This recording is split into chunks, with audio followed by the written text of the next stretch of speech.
ভাই ভাই, আমার আব্বু যে খবরে কান্নাকাটি করে আপনি কি শুনতে পান? তোমার আব্বু কান্না করে না? তো আমি শুনতে পাই নাই। ভাই, প্রত্যেকদিন আব্বু এসে আমার স্বপ্নে কান্না করে। চলেন না আমার আব্বুর কবরে। ভাই ভাই, কি হয়েছে বলো? ভাই, আমার আব্বু যে খবরে চিল্লা পাল্লা করে আপনি কি শুনতে পান? তোমার আব্বু কবর চিল্লা পাল্লা করে মানে? না তো, আমি তো শুনতে পাই না। আমার আব্বু না আমার স্বপ্নে এসে অনেক কান্নাকাটি করে। চলেন না আমার আব্বুর কবরটা একটু দেখে আসি। আরে কি বলো, কান্নাকাটি করে মানে? তোমার আব্বু তো 5 ওয়াক্ত নামাজ পড়তো। আচ্ছা ঠিক আছে, চলেন।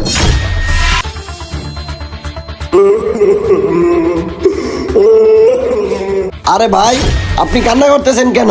ভাই, আমার কবর অনেক আজব হচ্ছে। আমি এই আজব সহ্য করতে পারতেছি না।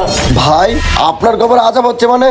আপনি না দুনিয়াতে থাকতে 5 ওয়াক্ত নামাজ পড়তেন, আল্লাহর ইবাদত করতেন, হজ করেছেন, দান সদ্দত করতেন।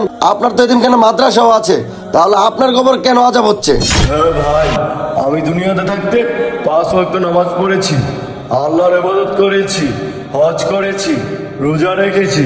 কিন্তু ভাই, আমি তো হজ করেছি সুদের টাকা দিয়ে।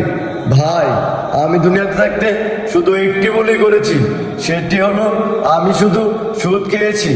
ভাই, আমি এই সুদের কারণে আজ জাহান্নামী। ভাই, আমি জাহান্নামের আগুন সহ্য করতে পারতেছি না। আরে ভাই, আপনি কি বলেন? এই ছোট্ট একটা ভুলের কারণে আজকে আপনি জাহান্নামী? ভাই, আজকে ছোট্ট একটি ভুলের কারণে আজ আমি জাহান্নামী।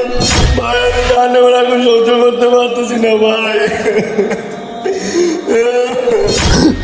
হে আল্লাহ, আপনি সবাইকে বোঝার তৌফিক দান করুন। যারা যারা আল্লাহকে ভালোবাসেন, আইলা পাল্লা লিখে যাবেন।